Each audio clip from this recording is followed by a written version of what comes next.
Hello everyone, welcome back to another video. तो पिछली कुछ वीडियो से ना हम लोग लॉज ऑफ मोशन को कवर करते आ रहे थे। बहुत सारे टॉपिक्स किए सीरीज़ में, बहुत सारे PYQs किए और बहुत कुछ सीखा। तो इसी सीरीज़ को कंटिन्यू रखते हुए आज बात करते हैं एक टॉपिक वेज कंस्ट्रेंट पर कि वेज कंस्ट्रेंट क्या होता है, उसमें किस तरह के क्वेश्चंस आएंगे और क्या क्या बातें हो सकती हैं। ऑलराइट, तो स्टार्ट करते हैं इस ब्यूटीफुल टॉपिक को। Wedge constraint.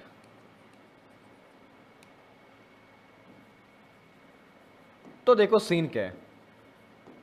इससे पहले ना पिछली वीडियो में हमने बात की थी पुली कंस्टेंट के बारे में और वहां पर कई सारे न्यूमेरिकल्स और कॉन्सेप्ट्स को देखा था।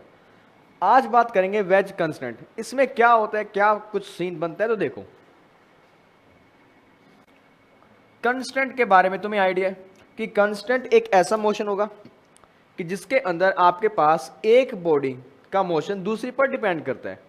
जब दो बॉडीज का मोशन एक दूसरे पर डिपेंड करेगा तो आप क्या बोलोगे कि आपने वहां पे एक कंस्टेंट लगा दिया और उस मोशन का नाम क्या दे दिया तुमने, एक कंस्टेंट मोशन। तो इसी की बात करेंगे और यहाँ पे बात आती है वेज कंस्टेंट की, राइट। तो वेज यहाँ पे बेसिकली किसको बोला जाता है? वेज टर्म यहाँ पे मेनली रेफर करते हैं प्लेन्स को, लाइक इंक्लाइंड प्लेन या ब्लॉक्स या फिर कुछ भी, और बॉडीज को। यहाँ पे मेनली रिप्रेजेंट करेगा बॉडीज को। फॉर एग्जाम्पल, मेरे पास एक बॉल है फुटबॉल, मेरे पास एक और फुटबॉल है, और इन दोनों के ऊपर मैंने एक फुटबॉल को प्लेस किया। तो अगर मैं चेक करूं, यहां पर मान लो फ्रिक्शन है बिल्कुल negligible, zero, the surface is smooth. तो आप क्या देखोगे, इस बॉल को प्लेस करते ही ये दोनों बॉल्स, ये वाली बॉल जा रही है +x की तरफ, ये बॉल जा रही है -x की तरफ। तो ये दोनों बॉल्स क्या करती है, मोशन क्यों कर रही है? क्योंकि ऊपर वाली बॉल आ रही है नीचे, राइट। तो मैं कह सकता हूं कि नीचे वाली दोनों बॉल्स का जो मोशन है वो किस पर डिपेंड कर रहा है? ऊपर वाली बॉल पर, राइट। नीचे वाली दोनों बॉल्स का जो मोशन है वो ऊपर वाली बॉल पर डिपेंड कर रहे हैं। तो ये इसको आप क्या बोलते हो? Wedge constant. कि आपके पास ना बॉडीज है, यहाँ पे एक बॉडी चलेगी और अपने चलने के दौरान वो दूसरी बॉडी को क्या करवा देती है, मूव करवा रही है। फॉर एग्जाम्पल एक और केस देखो, मान लो आपके पास एक इंक्लाइंड प्लेन जैसा कुछ ब्लॉक, एक ट्रायंगुलर फ्रेम है आपके पास में वुडन का। आपने उस फ्रेम को प्लेस कर दिया एक सरफेस के ऊपर, कुछ इस तरीके से। सरफेस से पूरे का पूरा स्मूथ, ठीक है जी। अगर मैं ऑब्जर्व करूं तो क्या ये ब्लॉक इस टाइम चल रहा होगा? बिल्कुल नहीं, इसका कोई भी मोशन नहीं होगा। अगर मुझे मोशन यहां पे करवाना हो तो क्या करना चाहिए? मैं एक काम करूंगा, यहां पर अगर मान लो मैं इसके ऊपर कुछ इस तरह से एक मैं रास्ता बनाऊं और उस रास्ते में मैं एक ब्लॉक को प्लेस कर दूं जो इसके ऊपर इस तरह से आएगा, वो ब्लॉक नीचे आने की ट्राई करेगा। उसको नीचे लाने के लिए ये ब्लॉक जाएगा साइड वाइज। तो मतलब तुम कह सकते हो अगर ये ब्लॉक A1 से नीचे आ रहा है एक्सलेशन, तो ये भी जाएगा पीछे की तरफ विद एन एक्सलेशन A2। इसको तुम क्या बोलते हो? वेज कंस्टेंट का मोशन। बेसिकली आपके क्वेश्चन में क्या हो रहा है कि एक बॉडी मूव करेगी, उसके मोशन के कारण दूसरी बॉडी पर इंपैक्ट आता है। एक बॉडी मूव करेगी, वो अपने मोशन के साथ साथ वो दूसरे को भी मूव करवा रही है, और इसी को हम बोलते हैं वेज कंस्ट्रेंट, और इसी के क्वेश्चंस को हम डील करेंगे। तो वेज कंस्ट्रेंट के जब आप क्वेश्चंस को डील करते हो ना, आपको कुछ बातें ध्यान रखनी होती हैं। ध्यान क्या रखोगे? देखो, ड्यूरिंग वेज कंस्ट्रेंट आपको 2-3 बातों का ध्यान रखना है। सबसे पहली बात, along normal of bodies, along normal of bodies, components of acceleration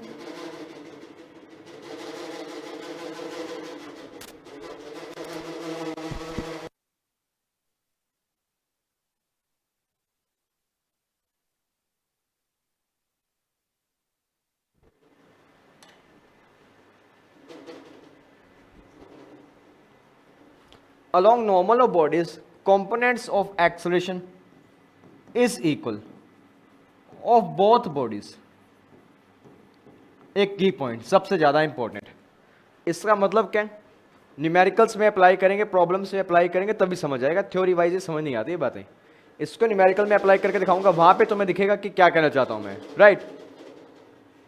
तो अब आगे देखो, एक तो ये कंपोनेंट, एक तो ये वैल्यू सबसे ज़्यादा आपके काम आने वाली है, साथ ही साथ कुछ और पॉइंट्स भी हैं, उन पर हम क्वेश्चन के साथ साथ बात करेंगे, राइट। तो स्टार्ट करते हैं क्वेश्चन के पार्ट को। सबसे पहले कुछ इजी इजी क्वेश्चन उठाते हैं और उनको हम सॉल्व करते हैं। क्वेश्चन आपके पास है, तुम्हारे पास है एक इंक्लाइंड वेज जिसका एंगल है 30 डिग्री, उसके ऊपर ना एक रास्ता बना हुआ है और इस रास्ते से ना कंटिन्यूसली एक ब्लॉक नीचे की तरफ आ रहा है, ठीक है जी। अब ये ब्लॉक आएगा नीचे, मान लो ब्लॉक का एक्सेलरेशन तुम्हारे पास है 4 मीटर पर सेकेंड स्क्वायर, तो जैसे जैसे ये ब्लॉक नीचे आएगा ये ब्लॉक जाएगा पीछे की तरफ विद सम एक्सेलरेशन ए, और तुम्हारा क्वेश्चन ये है, find the acceleration of wedge of mass m, find the acceleration of wedge of mass m। ये तुम्हारा क्वेश्चन देखते साफ साफ दिखाई दे रहे हैं कि यहाँ पे क्या हो रहा है, एक वेज कंस्ट्रेंट का क्वेश्चन है कि एक बॉडी मूव करेगी, वो अपने साथ में दूसरी को मूव करवा रही है। अगर एक बॉडी मूव करेगी तो उसके मोशन से दूसरे पर क्या इंपैक्ट आने वाला है उस पर बात करते हैं।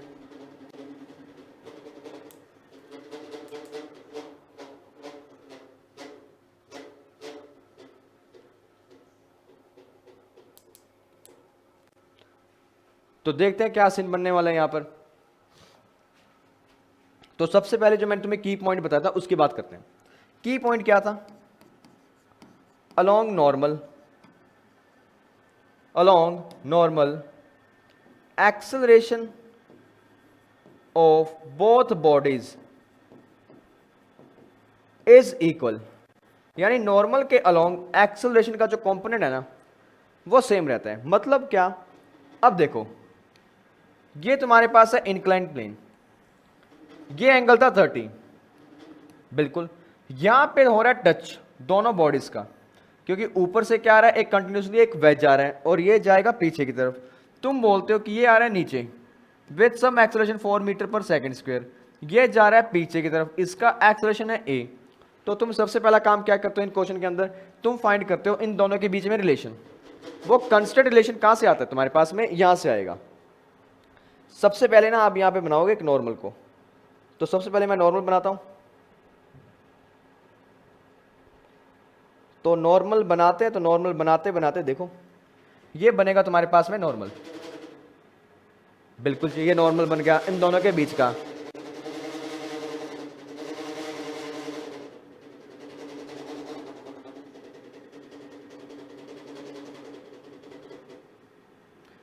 ये वैल्यू 4 मीटर पर सेकंड मैंने बना दी और यहां पर एक्सेलरेशन को भी दिखा दिया। मैं इस नॉर्मल के अलोंग दोनों बॉडीज के एक्सेलरेशन को प्योरली दिखाता हूं, दिखा दिया जी। अब दिखाने के बाद यहां पे क्या देखोगे तुम, दिखा दिया। अब तुम फाइंड करते हो इस लाइन के अलोंग दोनों के कंपोनेंट्स। उसके लिए मुझे क्या चाहिए, मुझे ये एंगल पता हो, मुझे ये एंगल के बारे में मालूम हो, तो मैं इसका कंपोनेंट यहां घेर दूंगा, इसका कंपोनेंट भी यहां घेर दूंगा, राइट। तो घेर देते हैं। तो घेरने के लिए तुम्हें क्या करना होगा, यहां पे देखो फटाफट, अगर ये एंगल 30 है ना, तो ये एंगल क्या होना चाहिए, देखो ये एंगल भी होगा 30। क्यों होगा, क्योंकि तुम्हें याद है जब हम ग्रेविटी की बात करते हैं इंक्लाइंड प्लेन में, तो वो होते हैं बिल्कुल नीचे, उसका हम यहाँ पे कॉस मानते हैं, यहाँ पे बोलते हैं थीटा, तो उसके बेसिस पर तुम बोलोगे ये 30 है।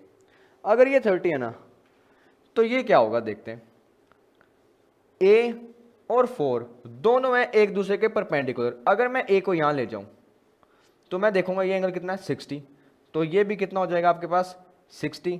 तो आप यहां पे एक बात कह सकते हो कि ए का कंपोनेंट आ गया ए cos 60, ये आ गया। इस 4 का आ गया यहां पर 4 cos 30। अगर मैं दोनों कंपेयर करूं 4 cos 30 equals to a cos 60, तो तुम्हारा आंसर देखो क्या आएगा, 4 कॉस 30 की वैल्यू √3/2 इक्वल ए कॉस 60 की वैल्यू 1/2, 2 कैंसल्ड, आपका आंसर आ गया 4√3 मीटर पर सेकेंड स्क्वेयर। और इस तरीके से तुम इस ब्यूटीफुल क्वेश्चन को सोल्व कर सकते हो। हालांकि क्वेश्चन दिखने में शुरू शुरू में लगता है हार्ड, बट जब आप इसको सोल्व करने लगोगे तो इसमें कुछ नहीं बचता।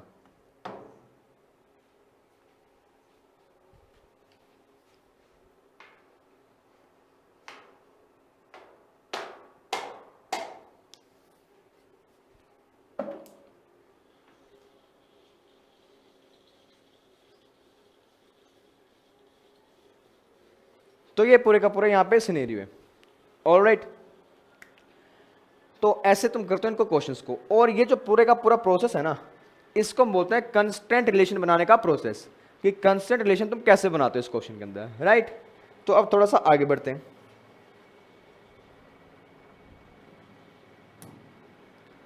मेरे सामने ऐसा एक और क्वेश्चन है, सेम टू सेम वही क्वेश्चन। हो क्या रहा है, एक वेज, इसके ऊपर एक रोड आ रहा है, रोड आ रहा है नीचे, वेज जाएगा पीछे की तरफ, ठीक है जी। हमें क्या करना है यहां पे, a rod of mass m is supported on a wedge of mass m as shown in the figure.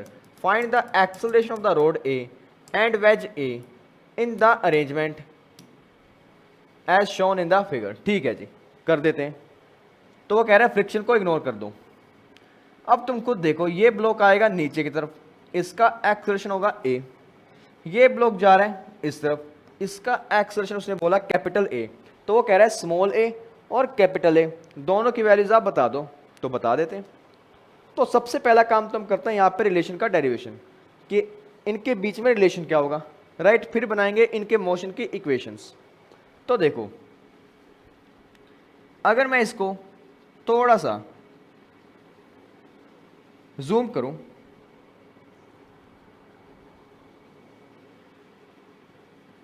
इस डायग्राम को हल्का सा मैंने जूम किया, जूम करते मुझे एक चीज साफ दिखाई दी कि यहां पे तो आएगा नॉर्मल, बिल्कुल। मैं बात करता हूं सिर्फ ऊपर वाले ब्लॉक की। अगर मैं बात करूं ऊपर वाले ब्लॉक की और नीचे वाले को रख दूं मैं अलग से थीटा एंगल पर, तो मैं कह सकता हूं कि ये ब्लॉक तो आ रहा है जी नीचे एक्सर्शन ए के साथ में। अब इसको नीचे कौन सा फोर्स लेके आ रहा होगा, राइट, तो उसको भी देखते हैं। यहां पे आ रहा है तुम्हारा mg, बिल्कुल, और इस तरफ जा रहा है एक नॉर्मल, ठीक है जी। अब मुझे एक चीज साफ साफ दिखाई देगी कि mg नीचे लाएगा, उसको रोकने के लिए नॉर्मल का भी कोई कंपोनेंट सामने होना चाहिए। तो नॉर्मल का कौन सा कंपोनेंट सामने काम करेगा उसकी बात करते हैं। अगर ये एंगल थीटा है, जो कि है, ठीक है, तो इस एंगल पर भी कोई कमेंट करते हैं। तो देखो,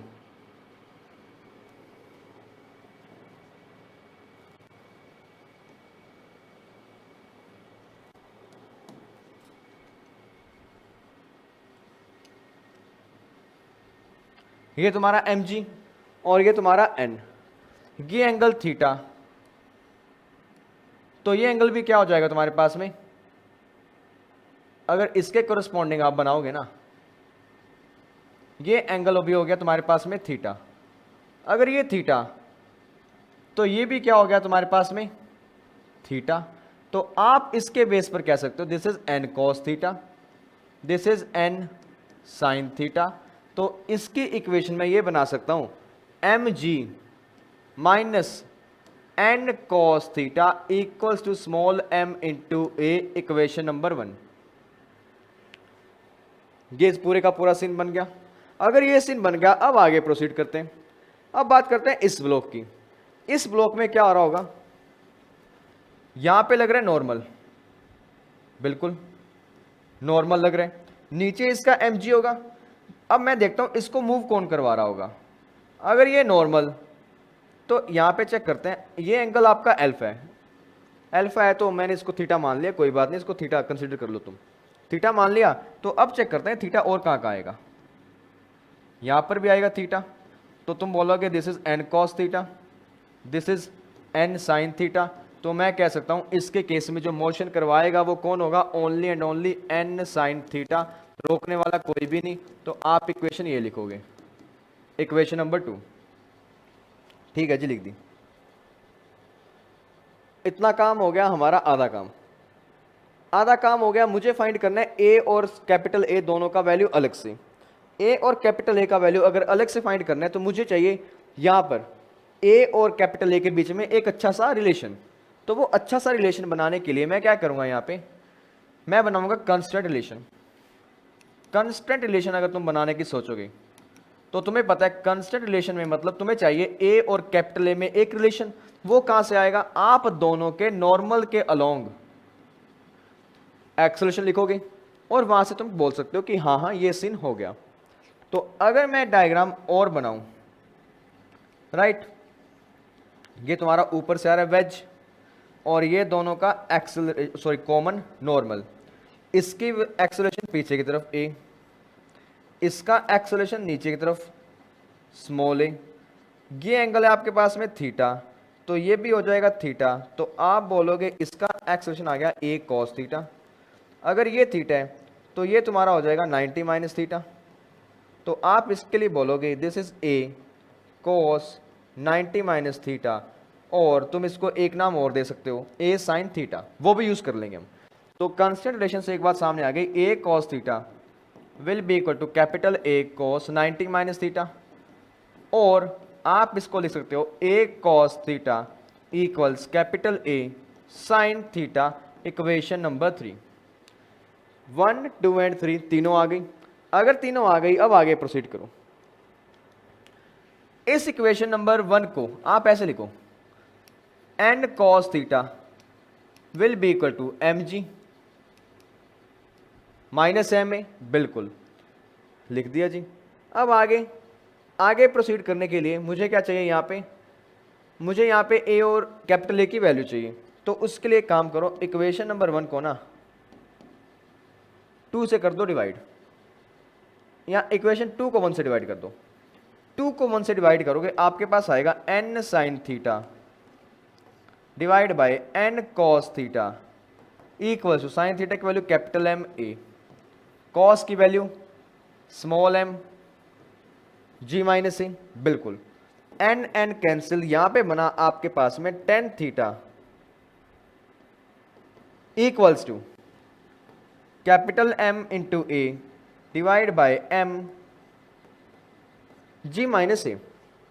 अब बात ये भी है, हमें ए और स्मॉल ए की वैल्यू अलग अलग चाहिए। स्मॉल ए और ए की वैल्यू अलग चाहिए तो इसको थोड़ा सा और सोल्व करना पड़ेगा। और सोल्व कैसे करोगे, देखो तुम एक काम करो, अब यूज करो कंस्टेंट रिलेशन का। अगर मैं कंस्टेंट रिलेशन का यूज करूं ना तो मैं यहां पे बोल सकता हूं small a will be equal to capital A into tan theta. तो स्मॉल ए को यहां पे इतना पुट कर दो, कर देते हैं जी।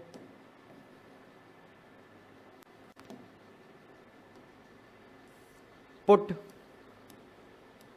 Small A equals to, sorry उल्टा लिख दिया, put small A equals capital A into tan theta in equation number 4। In 4 आपके पास आंसर आएगा tan theta will be equal to M A divide by small M ji minus A tan theta. अब answer आ जाएगा easily. आपको चाहिए ए का value तो वो यहां से निकाल लो, इसको ले जाओ सामने, ये बनेगा M G minus A tan theta into tan theta equals to capital M into A. इसको ओपन किया, ये बना एम जी एम ए टेन थीटा, और सामने भी टेन थीटा, ये बनेगा टेन स्क्वेयर, और यहाँ पे आएगा जस्ट टेन थीटा। आपके पास में सामने रहेगा कैपिटल एम ए, और ए ले जाओ एक तरफ, आपका आंसर बनेगा M g tan theta equals to capital M a plus small m A tan square theta. अगर ए की वैल्यू निकालोगे आपके पास आंसर आने वाला है m g tan theta divide by a common ले लो, यहाँ पे बनेगा आपके पास में capital M plus small m tan square theta. ये तुम्हारे पास क्या आ गया, एक्सेलरेशन ऑफ द वेज। ये आ गया एक्सेलरेशन ऑफ द वेज। अगर ये आ गया ना तो तुम्हारे पास ए की वैल्यू भी अपने आप आ गई। ए की वैल्यू क्या आएगी, ए इंटू टेन थीटा। तो आप लिख दोगे इसको m g tan square theta, क्योंकि यहाँ पे टेन थीटा मल्टीप्लाई करोगे ये बनेगा tan square theta divide by m plus m tan square theta, ये बन गया स्मॉल a का वैल्यू। एग्जाम में कभी ऐसी बात हो ना कि इतना लंबा तुम्हें काम करना पड़े, तो ऐसे क्वेश्चन को अवॉइड करना बेटर है तुम्हारे लिए, क्योंकि कैलकुलेशन थोड़ी सी क्या बहुत ज़्यादा लेंदी है। इक्वेशंस का यूज़ होता है, कांस्टेंट रिलेशन, फिर इक्वेशन बनाते हो, फिर कंपैरिजन करते हो, तब जाके इसको सोल्व करते हो। और ऐसे क्वेश्चन को ना अवॉइड करो एग्जाम में। हालांकि वेज कंस्टेंट टॉपिक थोड़ा सा है टफ, और टफ भी है, कुछ इसमें प्रॉब्लम्स भी हैं, बट अगर वो रिलेशन मांगता है ना तब तक तो वो ईजी, जब तक उसने सिर्फ और सिर्फ रिलेशन की डिमांड करी हो। अगर उसने कुछ फालतू तुमसे मांग लिया ना तो वहाँ पे तुम्हारा दिमाग खराब हो सकता है और तुम इसको अटेम्प्ट नहीं कर पाओगे, because it requires a lot of time, right. तो ये था तुम्हारा पूरे का पूरा सीन किसका, वेज कंस्टेंट का। वेज कंस्टेंट में तुम क्या करते हो, तुम्हारे सामने पूरे का पूरा प्रोग्राम है कि मुझे फाइंड करना दोनों ब्लॉक्स का एक्सेलरेशन। तो मैंने क्या किया, सबसे पहले चेक किया छोटे ब्लॉक को कौन मूव करवा रहा है, कौन रोक रहे हैं, बड़े ब्लॉक को कौन मूव करवा रहा है, कौन रोक रहे हैं। इक्वेशंस आ गई 1 और 2। उसके बाद में दिक्कत ये आती है कि आपके पास एक्सेलरेशन अलग अलग हैं, तो उनको सॉल्व आउट करने के लिए ना आप उनमें एक रिलेशन बनाते हो। वो रिलेशन कहाँ से बनता है, वो बनता है नॉर्मल से। नॉर्मल करो, कॉम्पोनेंट्स फाइंड करो, कंपेयर करो, आंसर आ गया। तो इस तरीके से सारे का सारा क्वेश्चन होता है।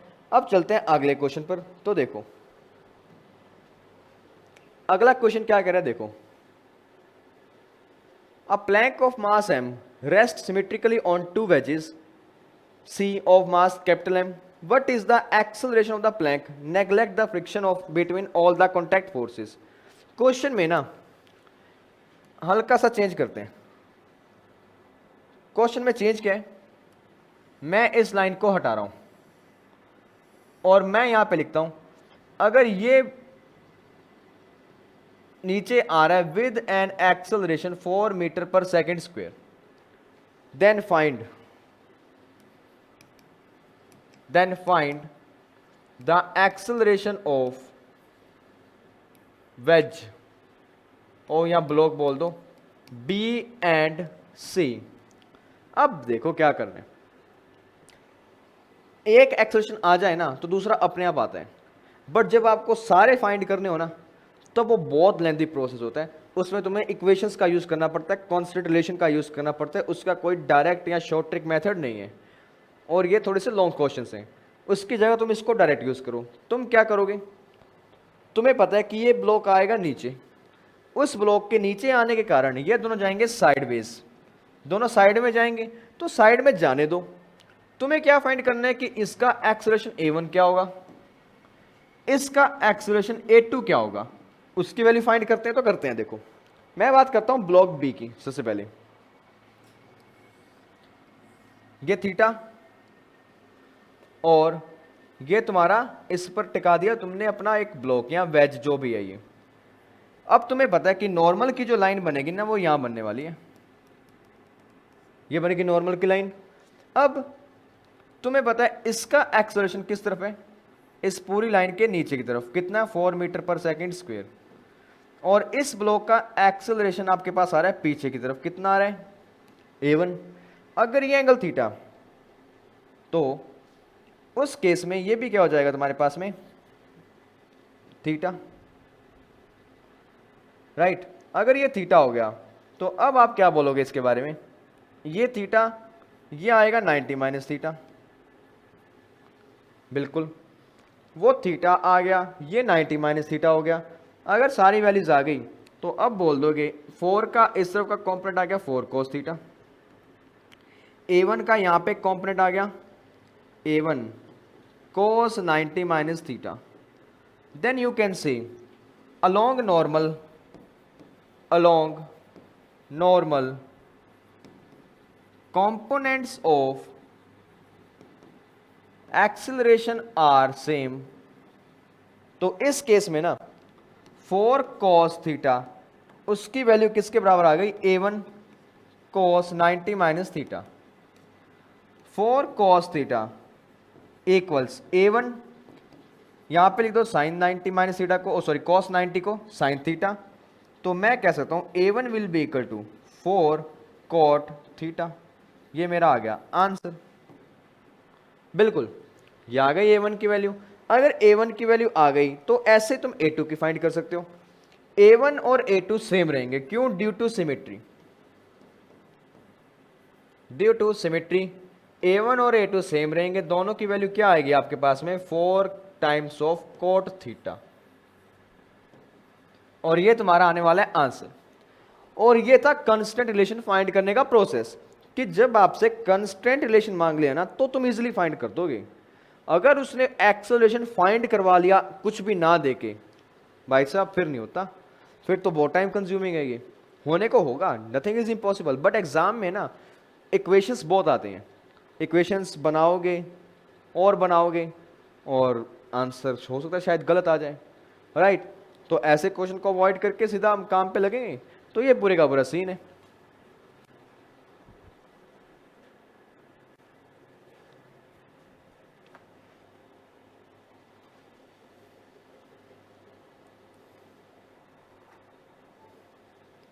ऑलराइट, तो चलते हैं अगले क्वेश्चन पर।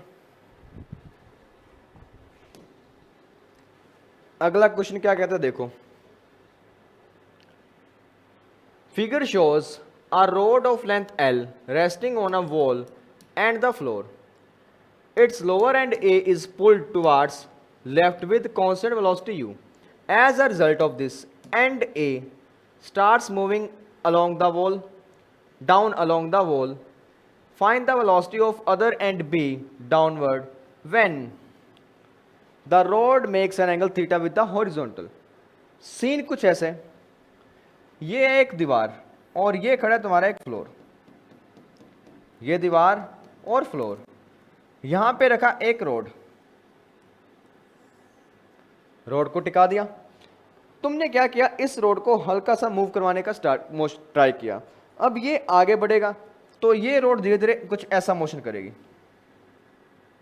राइट? कुछ ऐसा मोशन होगा, रोड धीरे धीरे धीरे नीचे आएगी, ये पार्ट जाएगा आगे की तरफ, ये पार्ट आएगा नीचे की तरफ। बिल्कुल आ गया जी। अब वो क्या कहता है कि अगर इस पार्ट की वेलोसिटी किसी टाइम पर है u और उसी वक्त यहां पे एंगल है थीटा, तो बताओ इस पार्ट की वेलोसिटी तुम्हारे पास क्या होगी? यानी vb की वैल्यू तुम्हें बतानी है। कर देते हैं जी। जब कभी ऐसा क्वेश्चन आया रोड का, रोड कांस्टेंट जिसको हम बोलते हैं रोड कांस्टेंट या कुछ भी, जब आपके पास कभी रोड का क्वेश्चन आए तो उसमें तुम एक काम करते हो, always velocity components along road is equal at all ends. यानी सभी एंड्स का ना इस रोड की डायरेक्शन में कंपोनेंट कर दो और उनको बराबर कर दो, आंसर आ गया। मतलब क्या हुआ, अगर ये एंगल थीटा है, ये 90, तो ये कितना हो जाएगा आपके पास में 90 माइनस थीटा। बिल्कुल, अगर मैं इस VB का कंपोनेंट रोड की डायरेक्शन में घेरूं तो वो आएगा VB cos 90 माइनस थीटा। बिल्कुल, अगर ये एंगल थीटा है तो इस रोड को हल्का सा एक्सटेंड कर दो, तो ये एंगल भी आपके पास कितना होने वाला है, थीटा।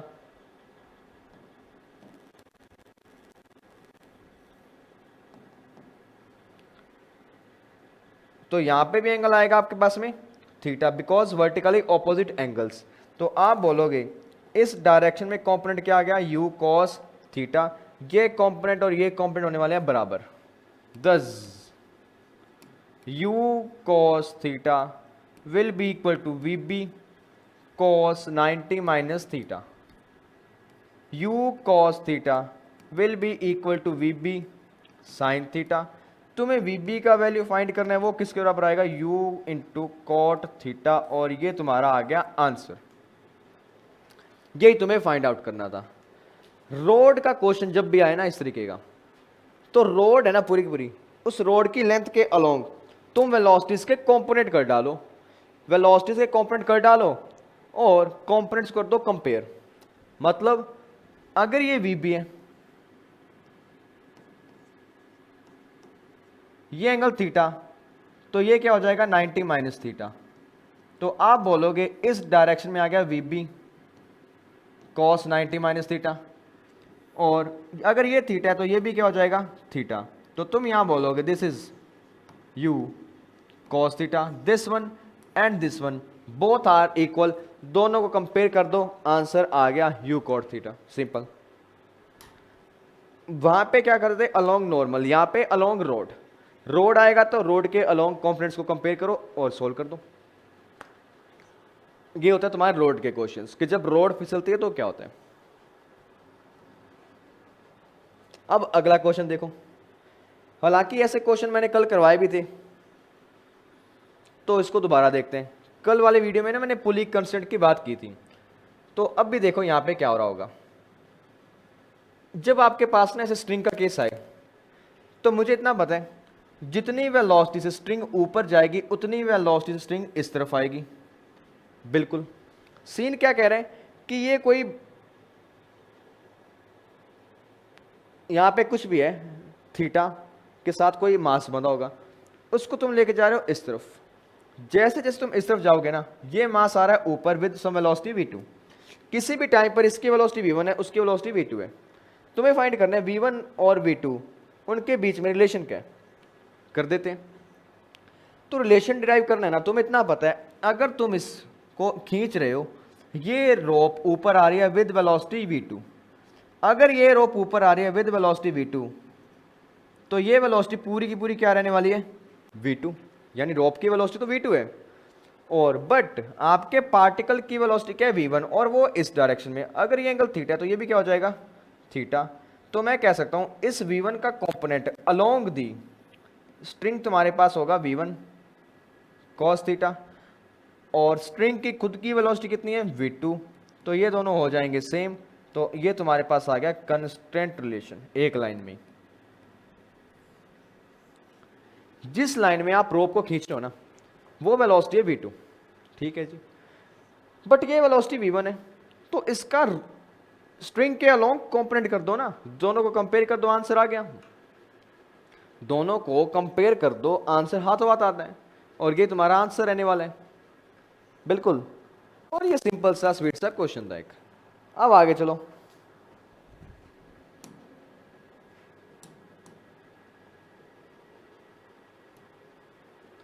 इस क्वेश्चन की बात करते हैं। इस क्वेश्चन में तुम देखो वो कह रहा है कि तुमने बी ब्लॉक को आगे तरफ पुश किया, पीछे पीछे क्या आ रहा है ए की वेलोसिटी v1 बी की वेलोसिटी v2, दोनों बंधे हैं एक कॉमन स्ट्रिंग से। तो मुझे इतना पता है स्ट्रिंग की वेलोसिटी जो यहां पर है वो यहां पर रहेगी, स्ट्रिंग की मतलब स्पीड, डायरेक्शन चेंज हो रही है बट मैग्नीट्यूड क्या रहेगा सेम। तो मैं क्या करूंगा v1 का कंपोनेंट इस डायरेक्शन फाइंड करता हूं, v2 का कंपोनेंट भी इसके स्ट्रिंग के अलोंग फाइंड करता हूं, मेरा आंसर आ गया। v1 का अगर इसकी डायरेक्शन फाइंड करूं तो ये बन गया v1 cos थीटा 1, अगर v2 का कंपोनेंट फाइंड करूं ये एंगल थीटा तो ये भी क्या थीटा 2, तो ये वैल्यू आपके पास आने वाली है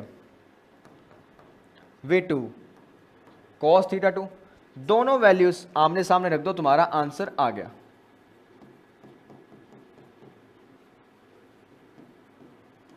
ये लो फाइंड द रेशियो वेलोसिटीज मांग रहे हैं, तो रेशियो वेलोसिटी निकाल दो v1 by v2 cos theta 2 by cos theta 1, ये तुम्हारा आंसर। करने का तरीका तुम्हें बता दिया।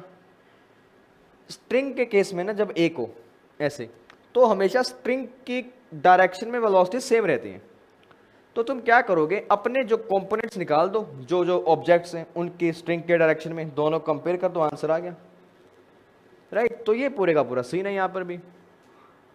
अब एक और क्वेश्चन करते हैं जाते जाते।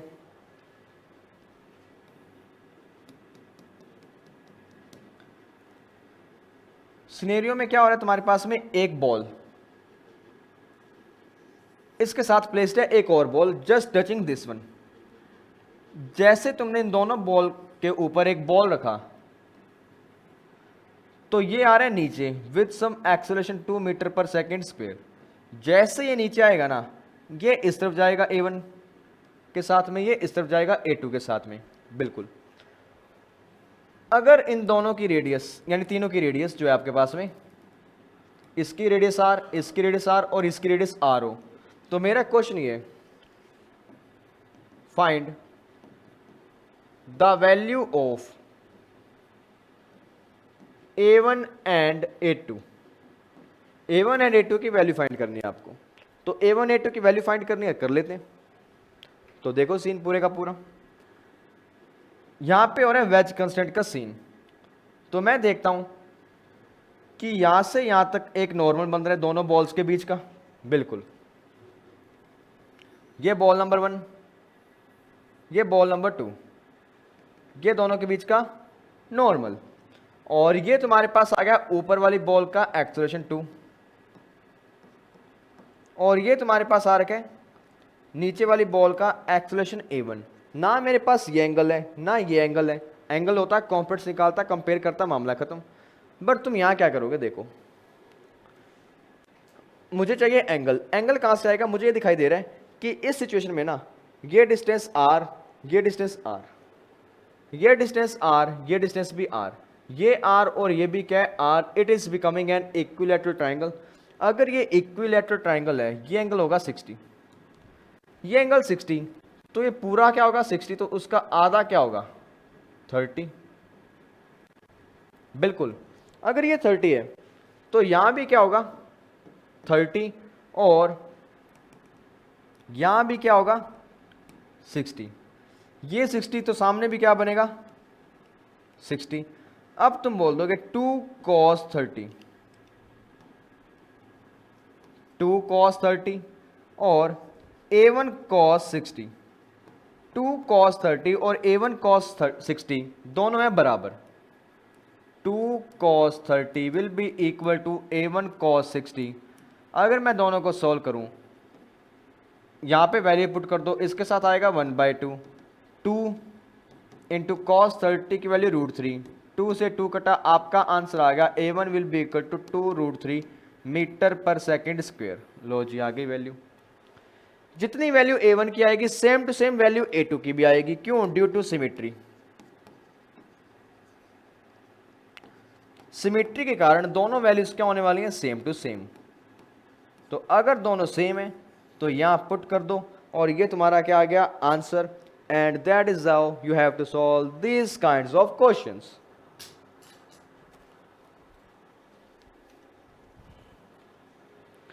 तो हमने इसका पूरे का पूरा सॉल्यूशन कर दिया कि क्या सीन है, और इस पूरी वीडियो में हमने बात करी थी वेज कंस्ट्रेंट की। एक क्वेश्चन थोड़ा सा लंबा खींचा था पहले वाला, रीज़न ये था कि उसमें एक बार मैंने बताना था कि आपको एक्सेलरेशन आप कैसे फाइंड कर सकते हो। तो एक्सेलरेशन हमने फाइंड कर दिया, और बाकी क्वेश्चन में हमने यूज़ किया कंस्टेंट रिलेशन, कि कंस्टेंट रिलेशन से तुम क्वेश्चंस को कैसे सॉल्व करते हो।